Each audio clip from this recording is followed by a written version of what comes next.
Indikator Politik Indonesia merilis survei kepuasan publik terhadap kinerja Presiden Prabowo Subianto selama hampir 2 tahun kepemimpinannya. Survei dilakukan pada 1.220 responden yang tersebar di seluruh provinsi Indonesia pada 15 hingga 21 Januari 2026 dengan tingkat kepercayaan 95%.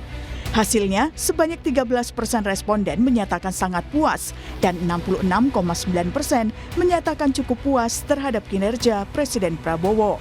Sementara sebanyak 17,1% menyatakan kurang puas dan 2,2% responden tidak puas sama sekali.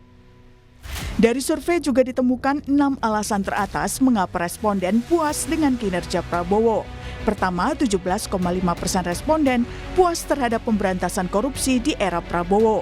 Kedua, 15,6% responden puas karena Prabowo sering memberi bantuan. Sebanyak 11% responden puas karena program kerja bagus. 10,5% puas karena kinerjanya bagus, sudah ada bukti kinerjanya. Sebanyak 9,7% responden puas karena Prabowo dianggap tegas, berwibawa, dan berani. Serta puas terhadap program makan bergizi gratis sebanyak 8,4% responden. Survei juga menampilkan alasan responden tidak puas dengan kinerja Prabowo, di mana 16,2% responden tidak puas karena bantuan tidak tepat sasaran atau kurang merata. 15,8% responden menganggap belum ada bukti kinerjanya dan kinerja tidak bagus.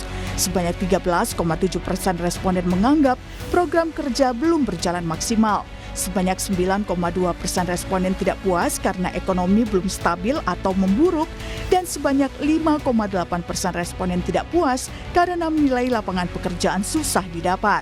Serta sebanyak 4,4 responden merasa tidak puas karena menganggap korupsi masih merajalela. Hasil survei ini pun ditanggapi Gerindra sebagai partai asal Prabowo. Ketua Harian Partai Gerindra, Sufmi Dasko Ahmad bilang, hasil survei indikator politik soal ketidakpuasan publik justru jadi perhatian Gerindra dan Presiden Prabowo. Faktor ini dianggap sebagai catatan yang harus dievaluasi dan diperbaiki. Ya, yang pertama, approval rating itu kita anggap sebagai sebuah masukan, juga sebuah evaluasi, juga bahan introspeksi. Karena dari approval rating itu juga masih ada yang kita lihat juga berupa catatan-catatan yang tentunya justru catatan-catatan itu yang menjadi perhatian kami, menjadi perhatian pemerintah, menjadi perhatian Pak Prabowo untuk dijadikan bahan introspeksi untuk perbaikan ke depan. Walaupun mungkin sekitar 2-3%, tapi itu cukup berarti dan penting menurut kami menjadi bahan masukan. Ya. Termasuk soal meningkatkan ekonomi dan pemerataan bantuan. Iya, betul.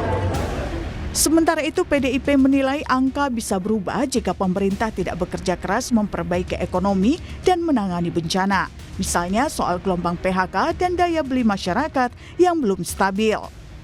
Ya, tentu hasil survei itu adalah momen opname, momen pengambilan ketika sampel itu diambil gitu.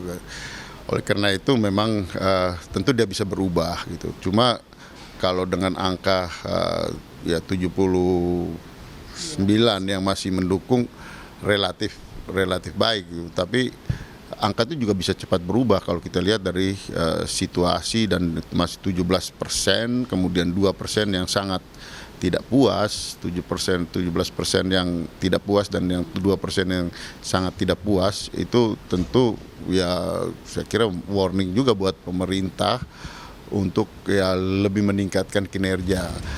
Dalam survei, indikator politik Indonesia juga menemukan jika angka kepuasan publik terhadap Prabowo tertinggi dibanding presiden sebelumnya, seperti Susilo Bambang Yudhoyono dan Joko Widodo. Tak hanya itu, approval rating yang diterima Presiden Prabowo juga dikarenakan dukungan ganda, termasuk dukungan elektoral dari Presiden ke-7 Joko Widodo. Tapi kelas menengah ini itu sangat rawan. Pertama, mereka tidak dapat bantuan sosial. Saat yang sama, tekanan ekonomi, ya, kalau kita lihat dari data ada 19 juta gitu ya, masyarakat yang unpaid workers, ya, mereka yang bekerja tapi nggak dapat upah. 31 juta, ya, mereka yang pekerjaannya itu tidak jelas, ya, serabutan gitu ya. Tetapi tidak bisa disebut miskin. Jadi Kemudian ada 7 juta warga yang betul-betul pengangguran. Nah ini jadi PR buat pemerintah. Lalu apa yang harus menjadi sorotan lebih dalam survei ini? Tim Liputan Kompas TV.